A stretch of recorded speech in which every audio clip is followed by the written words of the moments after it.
Greetings, Benjamin J. from BENZTRAINZ with another in the series. Well, still experimenting with this derusted track. And since this American Flyer track mates with Menards track, it opens lots of possibilities. Now, Menards does not make crossovers or switches. However, it's obvious that American Flyer switches and crossovers would work perfectly with Menards track. So anyway, I've got some more track coming, but I wanted to do a quick follow-up on this stuff. I got it derusted a couple days ago, been running it ever since. And as you see, this is running really well. So I put a tin litho consist on here, a 999 with a lighted tinder and 10 cars. And as you see, it runs rather well.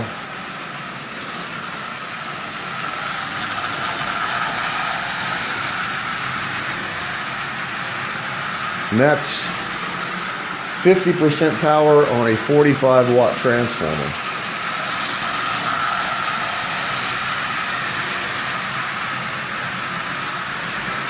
So really difficult to beat that.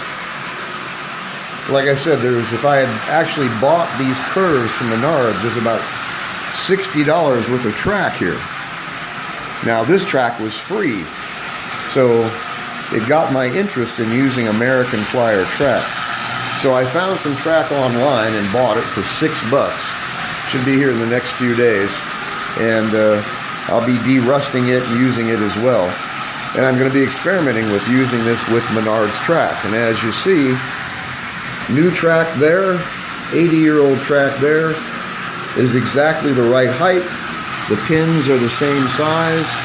And as you can see, once it's derusted, it runs absolutely perfectly. And like I said, that's 50% power on a 45 watt transformer. So really hard to beat the results. It works really, really well.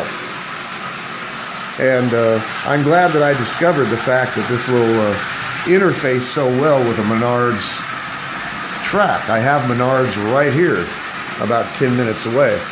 And so all of this is Menards track.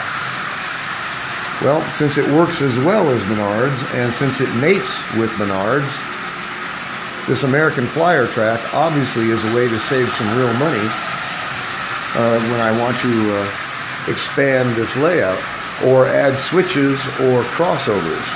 Like I said, Menards doesn't make crossovers or switches. However, anything American Flyer makes that's 3-rail should work perfectly with the Menards track. So just continuing my experiments playing with this stuff. It works really well. It's easy to derust. It only takes 1 day to do it. And it runs just absolutely perfectly, as you see. So, interesting experiments. A lot of fun to learn this. I wish I'd known this last year. There's lots and lots and lots of this track out there. And when it's rusty, it's usually dirt cheap because it will not run. And just a few minutes of your time, you can derust this in vinegar, wait 24 hours, rinse it off, dry it off, and you have usable track for pennies on the dollar of anything. So, just want to do a quick follow-up on this. As you can see, this is running just absolutely splendidly. Good constant speed all the way around. So 80-year-old track plugged into brand new track, and it runs just as well as the new track does. Really difficult to beat that. I mean, I don't think you could ask this to run any better. It's just absolutely perfect. So I just want to do a quick follow-up video on this. You know, I gotta say it, don't overlook the junk. It takes 1 day to derust some really, really nasty track.